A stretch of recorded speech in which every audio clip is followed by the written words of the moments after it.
In this video, I'm going to show you the ways on how you can download Oculus MetaQuest 3 PC app. So in order to download the Oculus MetaQuest, you have to make sure to watch this video till the end and follow the instruction as guided. First of all, go ahead and open up a browser, and on the web address bar, you need to type in the link that is www.meta.com/quest/setup. I'm going to leave the link on my description box below as well.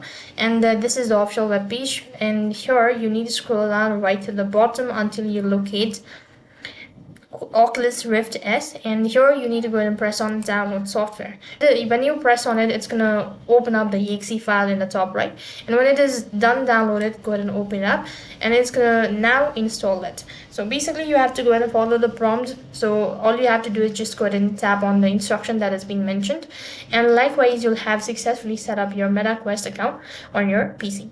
So here you can see this is how it's gonna look like. So go ahead and start with the terms and conditions and press the install now button, and it's gonna take a couple of seconds in order to install it. So then you can go ahead and create your account after that.